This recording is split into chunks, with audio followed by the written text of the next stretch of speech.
Lokasi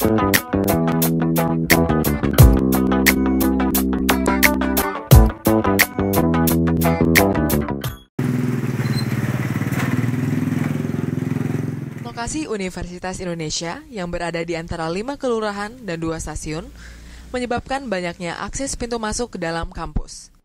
Hal tersebut membuat orang-orang yang bukan sivitas akademik UI bebas masuk ke lingkungan kampus. Fenomena ini memicu terjadinya kriminalitas pada mahasiswa. Waktu itu tuh pernah kejadian kasus pencurian motor di sekitar dari mulai pintu Kupel sampai dekat kelurahan. Terus pernah juga katanya teman aku mau nyari makan, beli makan pagi-pagi, terus yang arah dari pintu Kupel tuh ke kanan itu tuh pengen dijamret sama orang bermotor. Minta kalau misalnya penerangannya tuh lebih diperbaiki gitu. Soalnya kan kejahatan yang terjadi di sekitar Kupel tuh emang karena penerangan Kupel tuh minim banget. Di sisi lain, warga yang tinggal di sekitar UI menolak penutupan akses pintu masuk yang telah menjadi sandaran ekonomi warga.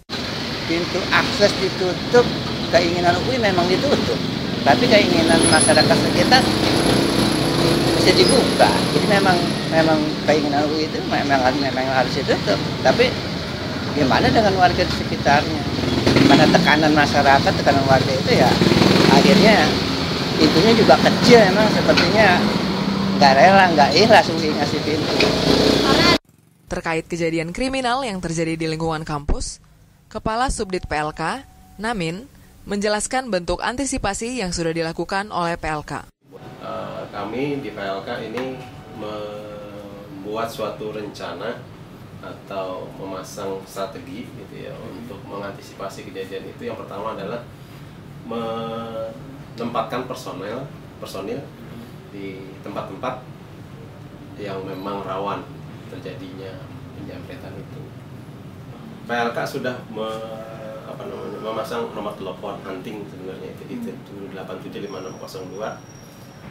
Kalau memang sekarang ini sudah berjalan ya, intinya apabila mahasiswa yang pulang terlambat dari fakultasnya, contoh dia takut keluar, maksudnya takut jalan sendiri, tapi minimal memang jangan dipaksakan lah. Kalau memang nggak berani ya jangan jalan, nanti malah justru terjadi tindak kejahatan.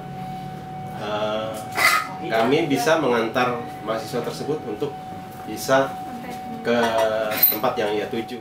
Menanggapi wacana penutupan akses pintu masuk, pihak PLK menghadapi hal yang dilematis karena mendapatkan penolakan baik dari pihak internal maupun eksternal. Pada saat kita mengurangi satu titik pintu saja, ini ada banyak perlawanan dari pihak eksternal maupun internal.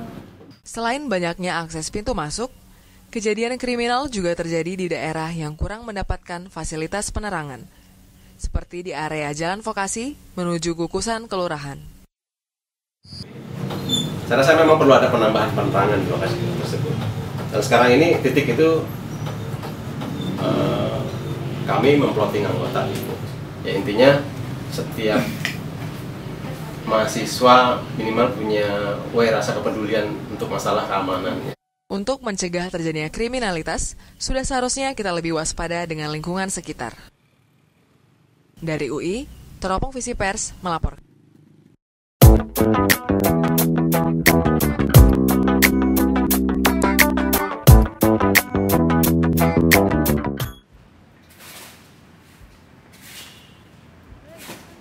Masih teringat di benak kita, tanggal 7 Januari lalu, Gedung C Visip UI mengalami kebakaran. Di balik peristiwa duka ini, pihak Dekanat Visip UI dalam rangka merayakan Dies Natalis Visip dan UI mengadakan lomba mural for Visip. 8 jurusan Devisip mengikuti lomba ini dengan menuangkan ide beragam ke media seng yang mengelilingi Gedung C Visip UI. Setiap karya pasti memiliki makna yang ingin disampaikan oleh pembuatnya. Mari kita lihat apa saja makna di balik mural seniman Visip tersebut. Soal gambar sebenarnya ada konsepnya dua.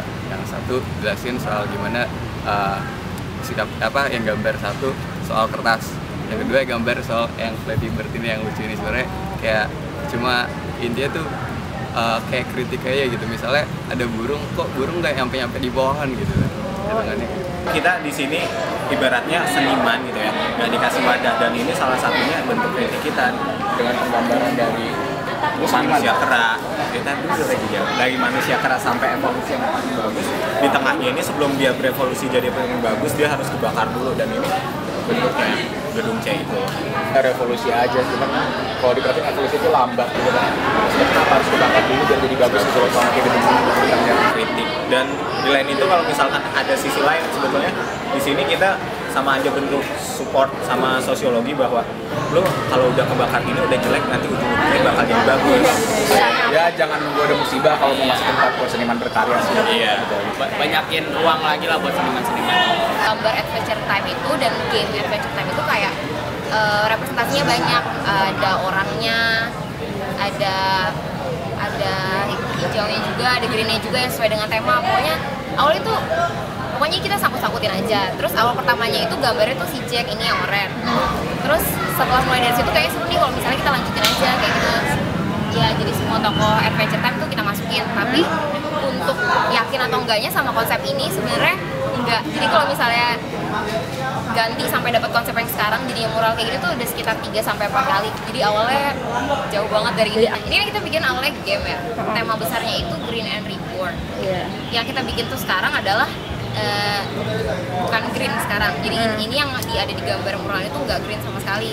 Terus kenapa kita juga nggak bikin rebornnya? Karena ini bentuknya game. Terus di ujung itu ada tulisan try yes or no. Itu jadinya dibalikin ke lo gitu. Buat orang yang lihat mural ini, lo mau nggak sebenarnya bikin green itu sendiri? Lo mau bikin rebornnya itu sendiri nggak sih kayak gitu? Jadi itu dibalikin ke lo. Dari Visip, Teropong Visipers UI melaporkan.